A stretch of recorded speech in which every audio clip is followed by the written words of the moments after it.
Bueno, hola, mucho gusto estar aquí con vosotras y vosotros. Pido disculpas por haber llegado tarde, pero no ha sido desidia, sino que venía de otra actividad también relacionada con estas cuestiones y por lo tanto no pude llegar antes. Bueno, sí, después de escuchar a Carlos, con el cual habíamos de hecho convenido un orden distinto en el que primero intervenía yo porque supuestamente que iba a llegar tarde era él, luego ocurrió las cosas como han ocurrido. Digo, después entonces no pudimos acordar con más detalle, pero después de escucharle y ver que efectivamente él ha abundado en un montón de datos referidos a la situación existente actualmente, he pensado cambiar mi planteamiento previsto y tratar de hacer, digamos, a partir de lo que es la convocatoria de esta charla, que es la relación entre la economía real y las finanzas y la especulación financiera. Entonces, una reflexión en tono económico-político acerca de esa cuestión, ¿no? Porque nosotros venimos enfatizando sobre el carácter altamente especulativo, criminal de toda esta financiarización que se ha dado en la economía, en donde las finanzas, la especulación abarcan todos los espacios, ¿no? Pero por otra parte, a veces también, como nos ocurre en casi todo, el poner el énfasis en eso parece llevarnos a la alternativa de que una economía, aunque sea capitalista, pero que esté centrada en la producción de bienes y servicios, podría salvar a la humanidad. Eso me preocupa realmente. Entonces creo que sería bueno reflexionar sobre la relación ontológica, diría, en este asunto. Si nosotros nos remontamos al origen del capitalismo, el capitalismo nace, y así es hasta hoy, como con una santísima trinidad. Y quizás no hay mejor expresión, porque, digamos, lo que solemos distinguir entre, por un lado, capitalistas industriales, capitalistas financieros o financistas, a los que asociamos con la especulación, y el Estado, no son nada más el Estado capitalista, la sociedad capitalista, que un solo Dios.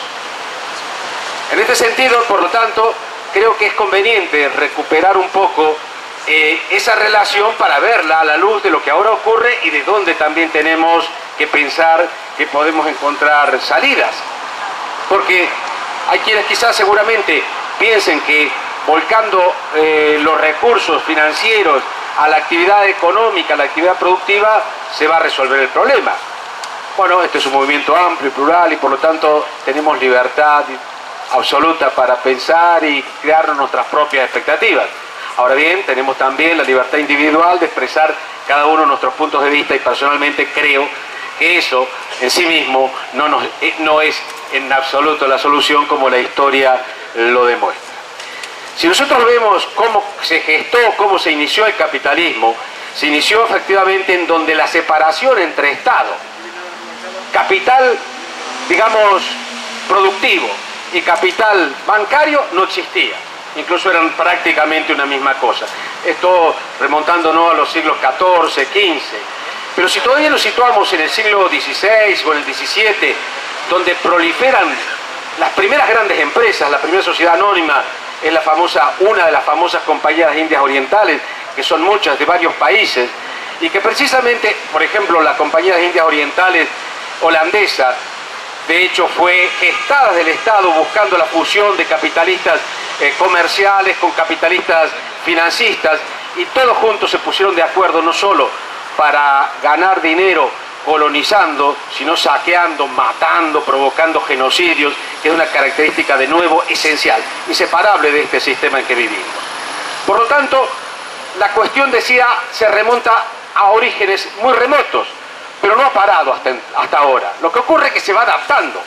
Con todo respeto, yo sé, y me consta, no tengo dudas, que hay policías honestos, policías que son conscientes que forman parte del pueblo y que deberían ponerse de espaldas a nosotros para protegernos de los criminales que normalmente operan ahí al frente. Yo no dudo de que hay eso, pero también hay otros que sabemos que quizás, no sé si son conscientes para quién trabajan y que a veces a la hora de la verdad, cuando tienen que enfrentarse a algunos, hacen de poli malo y a veces un ratito de poli bueno. En este papel parece que muchas veces se han cambiado los papeles, los capitalistas industriales y los capitalistas puramente especuladores. Pero la realidad es muy difícil separarlos. Si nosotros pensamos cómo ha ocurrido a lo largo del tiempo, nos damos cuenta que en realidad han ido siendo los mismos que en un momento actuaban como una cosa y en otro actuaban como otra. Porque sin duda es difícil hoy mismo decir, bueno, pero ¿quiénes son los que especulan?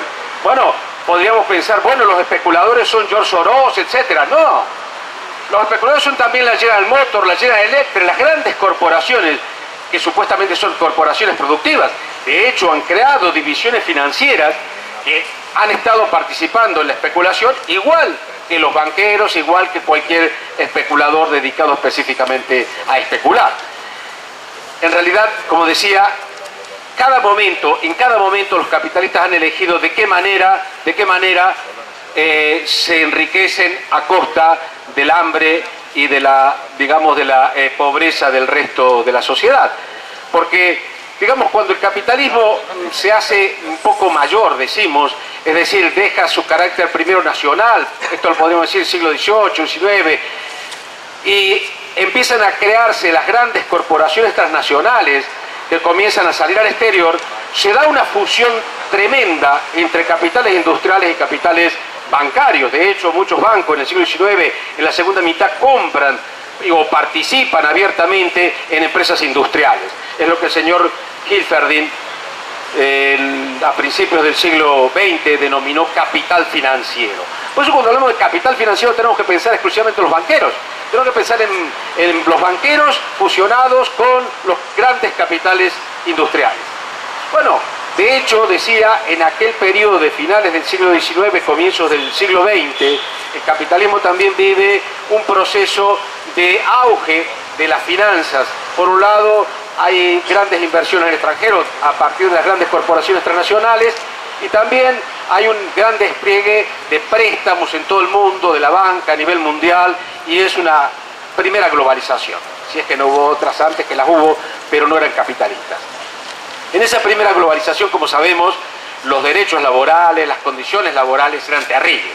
Basta leer cualquier descripción de la situación que vivían los trabajadores en Inglaterra, que era el país más desarrollado entonces, a principios del siglo XX, y eran brutales, tremendas, 14 horas, niños y mujeres embarazadas trabajando, etc. Una situación francamente de esclavitud. Esta situación, decía, en ese momento el capitalismo, de hecho, estaba combinando su situación, su condición industrial con la nueva condición de capital financiero, fusión entonces de industrial y bancario, pero desplegándose a nivel mundial. Sin embargo, en 1913 y sobre todo en 1929 sufre el capitalismo una gran crisis. Inevitables son las crisis en el capitalismo.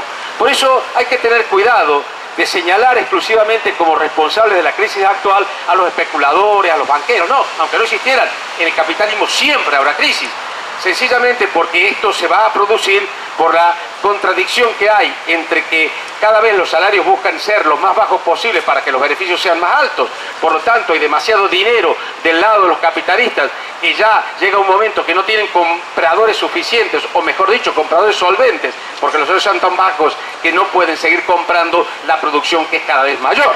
Por lo tanto, inevitablemente va a haber crisis de sobreproducción siempre, en el capitalismo siempre. Y siempre se van a resolver de esta manera.